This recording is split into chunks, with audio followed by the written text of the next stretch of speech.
Hello everyone. सो आज हम पढ़ेंगे एक बहुत ही जानदार सा topic and that is refractive index. बहुत सारे स्टूडेंट्स को क्वेरीज रहती है कि सर रिफ्रैक्टिव इंडेक्स समझा दो, सर इससे क्वेश्चंस कैसे आते हैं वो बता दो। तो आज मैंने कोशिश किया है कि बहुत सिंपल वे में आपको मैं समझाऊं कि आखिर रिफ्रैक्टिव इंडेक्स होता क्या है और बोर्ड में रिफ्रैक्टिव इंडेक्स से रिलेटेड क्वेश्चंस आते कैसे हैं। So without wasting a second, let's start.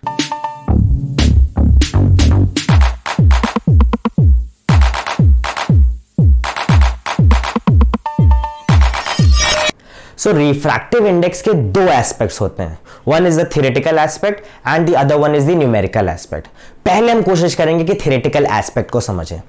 अब नाम जिसके समझ में आ रहा है रिफ्रैक्टिव इंडेक्स, मतलब कहीं ना कहीं से ये रिफ्रैक्शन से रिलेटेड है।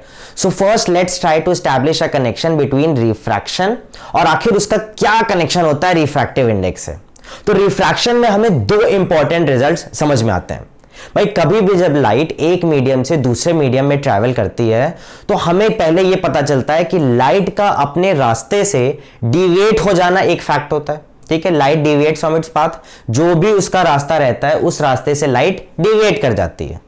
और दूसरा, अगर आप रीजन पता करने की चलोगे कि आखिर ऐसा होता क्यों है, तो हमें यह पता चलता है कि लाइट की जो स्पीड होती है वो दो मीडियम में अलग अलग होती है। That means there is a change in the speed of light and that is why there is a deviation in the path of light. तो ये दो इंपॉर्टेंट हमारे पास रिजल्ट है सामने। पहला ये कि जब रिफ्रैक्शन होता है तो लाइट का डेविएशन होता है अपने पाथ से, और दूसरा ये लाइट की जो स्पीड होती है वो मीडियम में जाके चेंज हो जाती है। तो बस यहीं से रिफ्रैक्टिव इंडेक्स का कॉन्सेप्ट समझ में आता है। रिफ्रैक्टिव इंडेक्स एक ऐसी क्वांटिटी होती है जो कि हमें ये बताती है कि जब लाइट एक मीडियम से दूसरे मीडियम में जा रही है तो कितने एक्सटेंट तक वो अपने रास्ते से भटकेगी, और दूसरा कितने एक्सटेंट तक उसकी वेलोसिटी में चेंज होगा। So refractive index is that quantity which tells us about the extent of bending of light and the change in velocity of light. For example आप ये समझ लो कि let's say this is the line of separation and this is medium 1 and this is medium 2। अब हो क्या रहा है कि लाइट एक मीडियम से यहां से ट्रेवल करी, हमने मान लिया कि ये एक रेयर मीडियम है and this is a denser medium है। हमें रिफ्रैक्शन का कॉन्सेप्ट पता है कि जब लाइट रेयर से डेंसर जाती है तो it bends towards the normal, और ये लाइट इस तरीके से देखो रिफ्रैक्ट होके चली जाएगी। अब अगर आप इसके इंसिडेंट रे को फॉरवर्ड प्रोड्यूस करोगे तो आप देखोगे इसको जाना था ऐसे, लेकिन ये बड़ी बदतमीज लाइट है, ये चली गई इस रास्ते पे, इसने अपने पाथ से डिविएट कर लिया। रीजन पता करोगे तो पता चलेगा कि भाई मीडियम नंबर 2 में लाइट की वेलोसिटी अलग है और मीडियम नंबर 1 में लाइट की वेलोसिटी अलग है, इसीलिए ये जो लाइट है अपना रास्ता बदल दी। तो आखिर कैसे पता चलेगा कि ये आखिर किसी भी मीडियम में लाइट अपने रास्ते से कितना डिविएट होगी या उसकी वेलोसिटी कितनी चेंज होगी? बस इसी को पता करने के लिए हमारे पास एक क्वांटिटी होती है जिसको हम कहते हैं रिफ्रैक्टिव इंडेक्स। अब रिफ्रैक्टिव इंडेक्स आई होप आप लोगों को उसके थ्योरेटिकल एस्पेक्ट से समझ में आ गया होगा कि भाई ऐसी क्वांटिटी होती है जो हमें बताती है कि लाइट जब एक मीडियम से दूसरे मीडियम में जाती है तो अपने रास्ते से वो कितना डिविएट करेगी और साथ ही साथ उसकी वेलोसिटी में कितना चेंजेस आ जाएगा। तो ये था हमारा रिफ्रैक्टिव इंडेक्स का थ्योरेटिकल एस्पेक्ट। अब अगर बात ये उठती है कि रिफ्रैक्टिव इंडेक्स का कोई सिंबल होता है, आखिर उसको हम किससे रिप्रेजेंट करते हैं, तो भाई देखिए दो तरीका होता है रिफ्रैक्टिव इंडेक्स लिखने का। पहला तरीका होता है आप लिख दो n, ठीक है, n से जो होता है हमारा लेटर ये शो करता है रिफ्रैक्टिव इंडेक्स, और दूसरा तरीका होता है ये सिंबल है म्यू, ठीक है, ये सिंबल है म्यू। तो आप इन दोनों में से किसी को भी यूज करके रिफ्रैक्टिव इंडेक्स को रिप्रेजेंट कर सकते हो। इसमें एक चीज और होता है, जैसे आपने मान लिया कि लाइट मीडियम 1 से मीडियम 2 में जा रही है तो रिफ्रैक्टिव इंडेक्स किस मीडियम का निकला है? ये निकला है मीडियम 2 का। तो इसको अब आप यहां पे कैसे लिखोगे? ठीक है, मैंने कह दिया this is the refractive index of medium 2, और ये लाइट कहां से आ रही है? With respect to medium 1। हमेशा याद रखो जिसके रिस्पेक्ट में आप निकालोगे उसको आप पहले लिखोगे। भाई सिंपल सा फिनोमेना होता है कि जिसको आप रिस्पेक्ट दोगे उसको अपने से पहले रखोगे। तो आप दूसरे मीडियम का RI कैलकुलेट कर रहे हो पहले मीडियम के रिस्पेक्ट में, तो इसको आप लिखोगे कैसे? इसको आप लिखोगे refractive index of second medium with respect to first medium. Second medium का RI आपने निकाला है, लेकिन ये 1 लिखना भी जरूरी है कि ये शो कर रहा है कि पहले के रिस्पेक्ट में। फॉर एग्जाम्पल मैंने कह दिया कि ये जो पहला मीडियम है लेट्स से एयर है और दूसरा मीडियम है वाटर, तो मैंने कह दिया भाई this is the refractive index of water. किसके रिस्पेक्ट में? एयर के रिस्पेक्ट में, और जिसको रिस्पेक्ट देते हैं उसको अपने से पहले लिख देते हैं। So this is how you can write refractive index. ठीक है, रिफ्रैक्टिव इंडेक्स का ये सिंबल होता है और ये उसका लिखने का तरीका होता है। अब थ्योरेटिकल एस्पेक्ट आई होप आप लोगों को समझ में आ गया होगा। अब हम आगे बढ़ते हैं उसके न्यूमेरिकल एस्पेक्ट पे। तो रिफ्रैक्टिव इंडेक्स के न्यूमेरिकल एस्पेक्ट को समझने के लिए हमें जाना होगा लॉज ऑफ रिफ्रैक्शन में, और लॉज ऑफ रिफ्रैक्शन में एक बहुत ही बेहतरीन सा लॉ था, स्नेल्स लॉ। अब स्नेल्स लॉ हमारा क्या था वो मैं आपको बता रहा हूं। इमेजिन करिए कि लाइट एक मीडियम से दूसरे मीडियम में ट्रैवल कर रही है। For instance we have taken that the first medium is air and the second medium is water. So that means when a ray of light travels from air to water it bends towards the normal. ये light की bending हो रही है। अब हमें जाहिर सी बात है पता चल गया कि भाई रिफ्रैक्शन हो रहा है तो लाइट की बेंडिंग होगी। साथ ही साथ ऐसा होता क्यों है? क्योंकि लाइट की जो वेलोसिटी है वो दोनों मीडियम में अलग अलग होती है। तो यहां से हम समझेंगे कि आखिर स्नेल्स लॉ क्या कहता है। भाई स्नेल्स लॉ में 2 इंपॉर्टेंट टर्म्स होते हैं। पहला होता है ये एंगल ऑफ इंसिडेंस, जो कि किसके बीच का एंगल होता है? इंसिडेंट रे और नॉर्मल के बीच का एंगल होता है। दूसरा एंगल हमारा होता है एंगल ऑफ रिफ्रैक्शन, और ये किसके किसके बीच में होता है? This is the angle between refracted रे एंड द नॉर्मल। अब इन्हीं दोनों के बीच में एक रिलेशनशिप स्टैब्लिश की है स्नेल्स लॉ में, और वो रिलेशनशिप कहता है sine of angle of incidence upon sine of angle of refraction is a constant. ये दोनों का जो रेशियो होता है दिस इज अ कांस्टेंट। भाई स्नेल्स लॉ ने बोला कि the ratio of sine i to sine r is constant for a given pair of medium. For a given pair of medium का मतलब है हम जब तक इन दोनों मीडियम को फिक्स रखेंगे तब तक हमारी ये सारी बातें सच है रिफ्रैक्टिव इंडेक्स को लेके। जैसे ही आप इनमें से कोई एक मीडियम बदल दोगे रिफ्रैक्टिव इंडेक्स की वैल्यू बदल जाएगी। तो रिफ्रैक्टिव इंडेक्स यहां पे आपका यहां पे एक्सप्लेनेशन आता है स्नेल्स लॉ से कि भाई the ratio of sine i to sine r is constant for a given pair of medium, और इसी कांस्टेंट का हमने नाम रख दिया है रिफ्रैक्टिव इंडेक्स, जिसको हम RI शॉर्ट फॉर्म में कहते हैं।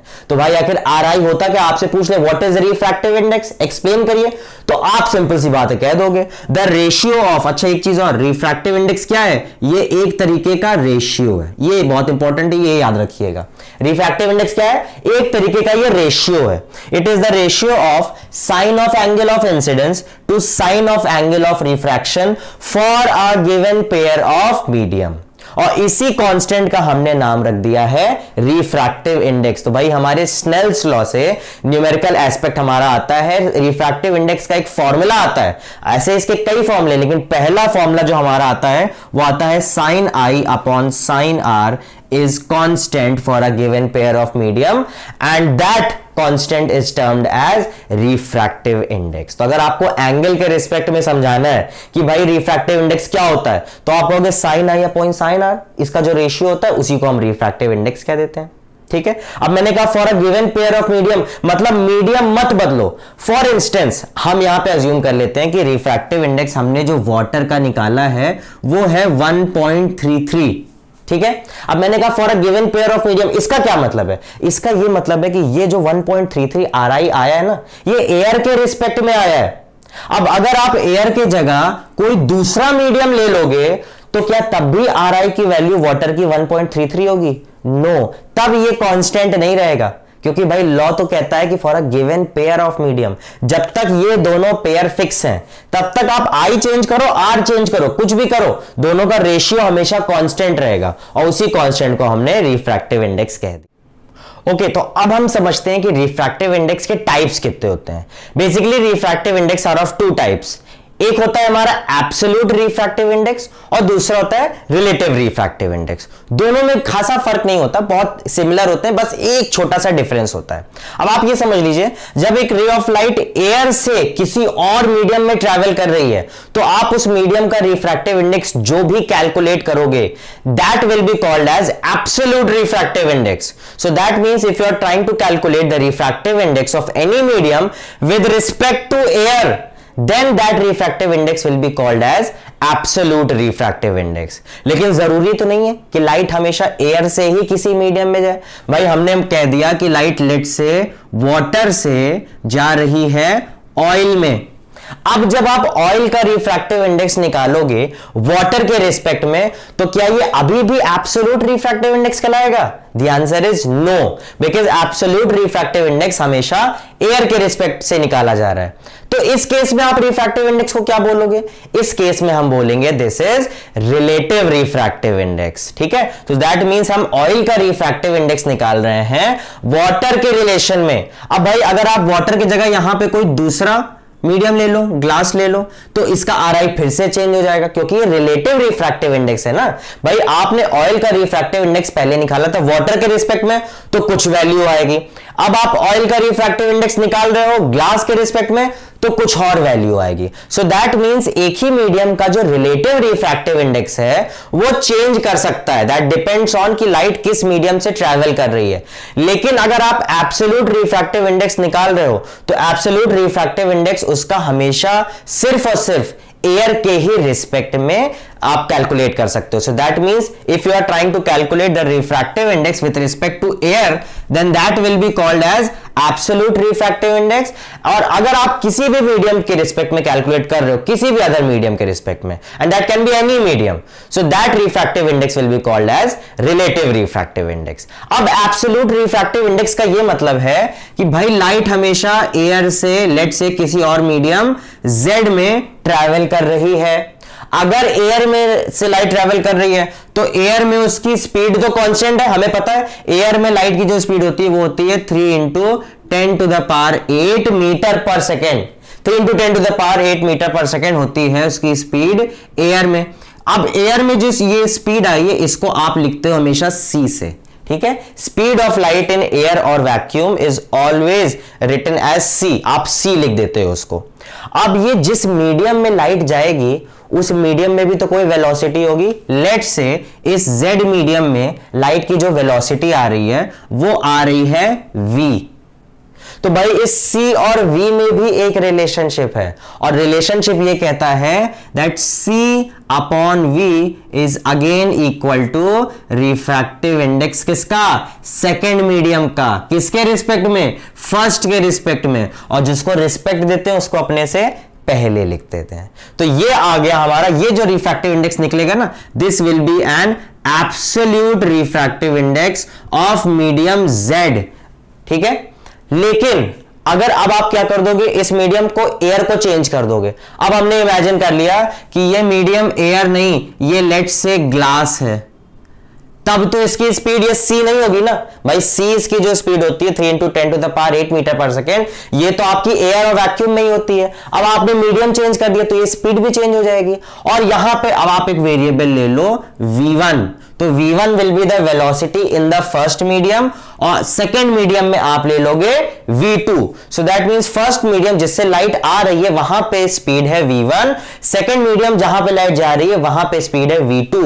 अब अगला रिलेशनशिप क्या हो जाएगा? अगला रिलेशनशिप हो जाएगा v1 upon v2 is again equal to refractive index किस मीडियम का? सेकेंड मीडियम का। किसके रिस्पेक्ट में? फर्स्ट के रिस्पेक्ट में। लेकिन ये जो रिफ्रैक्टिव इंडेक्स निकला है ये निकला है एक रिलेटिव रिफ्रैक्टिव इंडेक्स। तो अब हमारे पास टोटल रिफ्रैक्टिव इंडेक्स के 3 फॉर्मूले हो गए। पहला फॉर्मूला क्या था? पहला फॉर्मूला था sine i upon sine r is constant. Sine i upon sine r is constant. ठीक है, और इस कांस्टेंट का नाम हमने क्या रखा? हमने इसी कांस्टेंट का नाम रिफ्रैक्टिव इंडेक्स रखा था।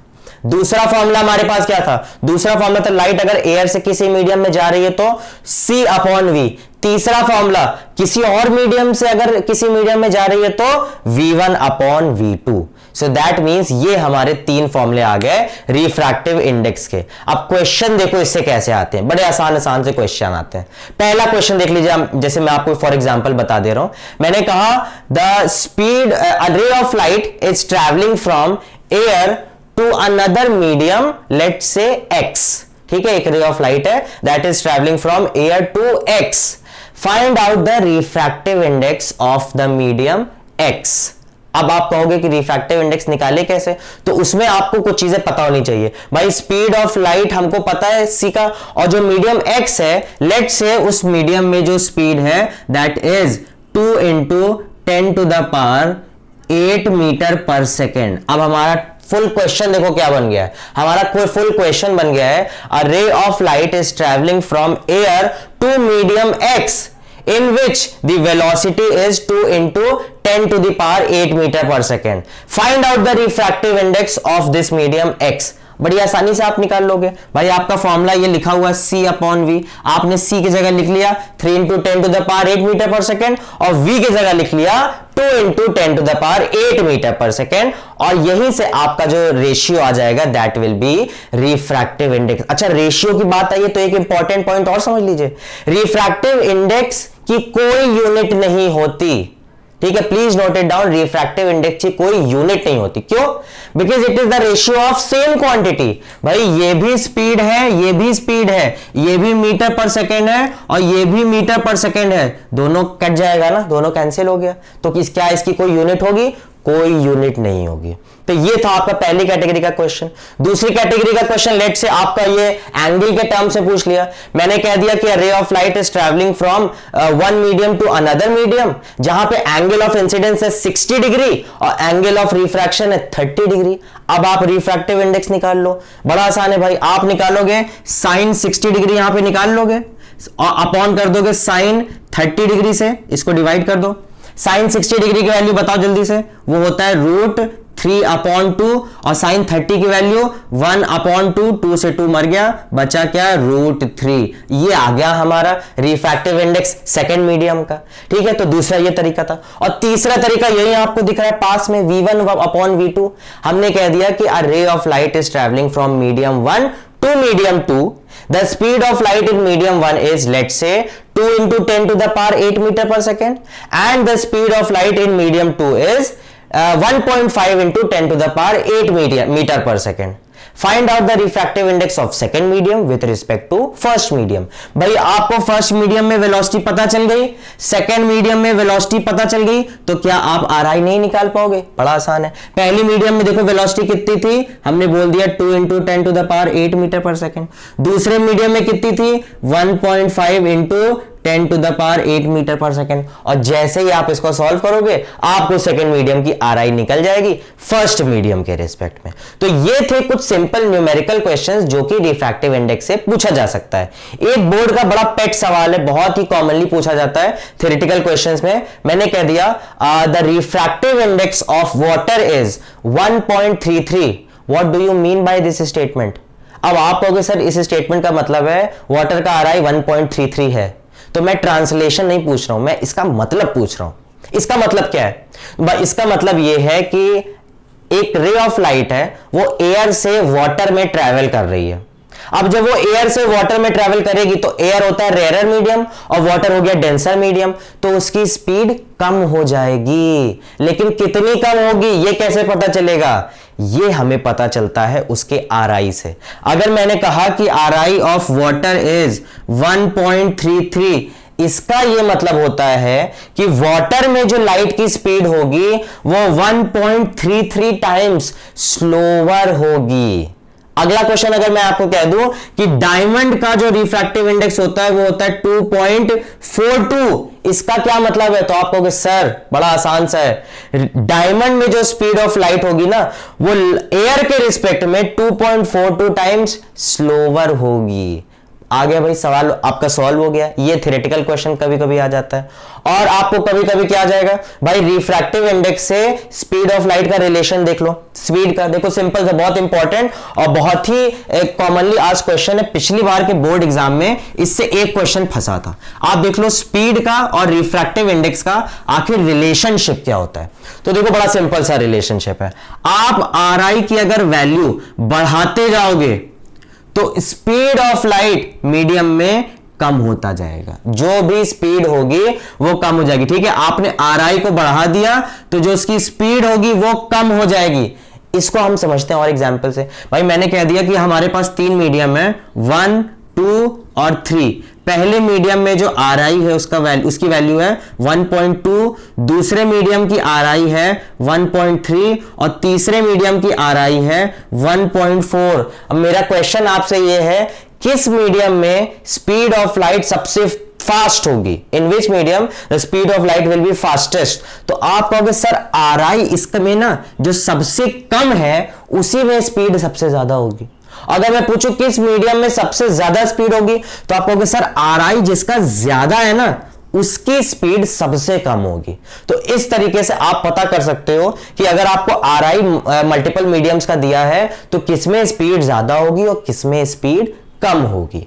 तो ये था हमारा आज का वीडियो जिसमें मैंने आपको रिफ्रैक्टिव इंडेक्स समझाने की कोशिश की। आई होप आप लोगों को सारी चीजें समझ में आई होगी। So that's all in this video.